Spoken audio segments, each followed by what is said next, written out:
Congress gridlocked on guns. No big headline there. But some cities and states are deciding not to wait for D.C. to take the lead. The last gun shop in San Francisco is shutting down. That is, the city cracks down on gun sales. Now, that happened as the most liberal big city in America was moving to require video surveillance to record all gun sales and weekly reports to police about ammo transactions. But that's San Francisco. How about the whole state of California? They're also taking action.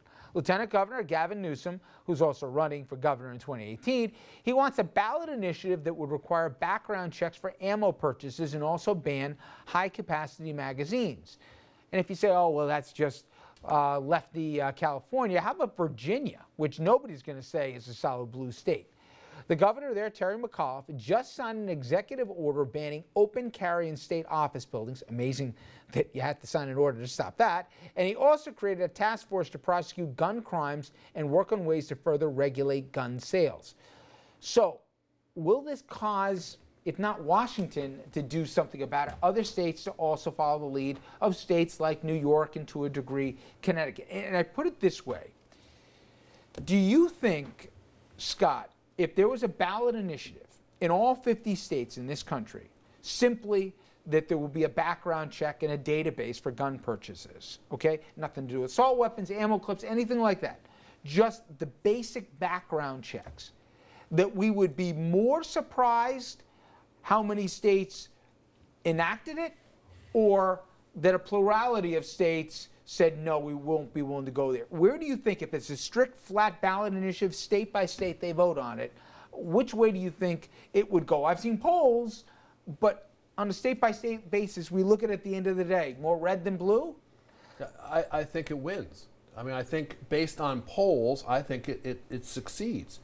The question always is, how do you preserve the Second Amendment rights and preserve it?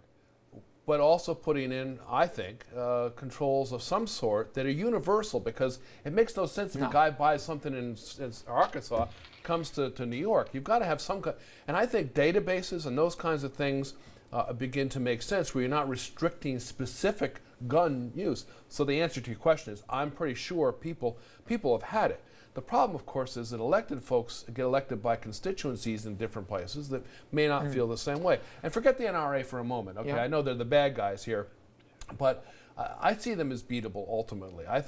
But I do think you need to come at this a little differently than simply trying to control guns. I mean, as I mentioned. I think background, and Andrew, I always default to you because you've worked in markets like Montana and Texas and Louisiana, in places that are red places, at least if you believe the color map.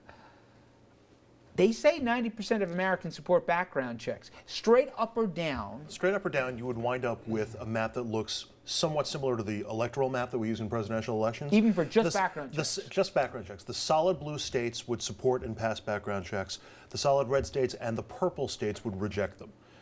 Because you would wind up with individual campaigns and issue funds, issue ads that go on in each individual state. Look at Colorado. Colorado's a purple state. They got a lot of blowback after they passed a gun control law that cost a couple of state lawmakers their seats. Bloomberg is spending a lot of money trying to overturn that or trying to change that result. But even a state, because you have a relatively liberal state in Colorado, yet they also have the Western tradition of the long gun and the sort of the historic. Andrew, I know nobody's talking about taking that away. No, I understand that, but people will see it as being an encroachment on that when it's framed just so. Look, 90% of people support background checks in national polls, but the latest Gallup poll shows that 54% are opposed to gun control in this country. It's all in how you frame the question and how that question gets sold to voters.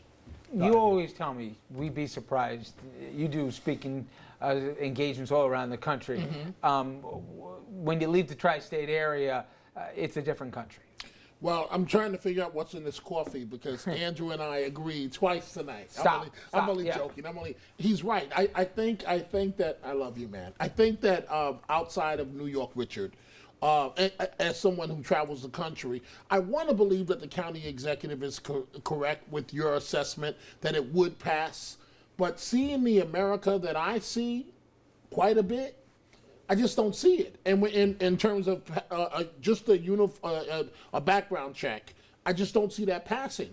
And then when you consider, we're playing your hypothetical game.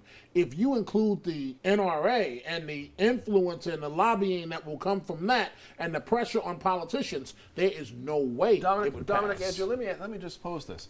If the question was a question about mental health, okay, the ability for someone to think straight, okay, if that was the question in terms of background checks, not just background checks versus guns, would you feel the same way? In other words, just what you say, if we're framed differently in terms of the kinds of, in terms of who gets a gun. But I would love for you to be correct, but that's a loaded question. Because how do you now define mental illness? Is it paranoid schizophrenia? Yeah. Is it just we'll keep this depression? conversation going on the break. When we come back, though, and for my Met friend at the end, a huge night last night for the Amazons.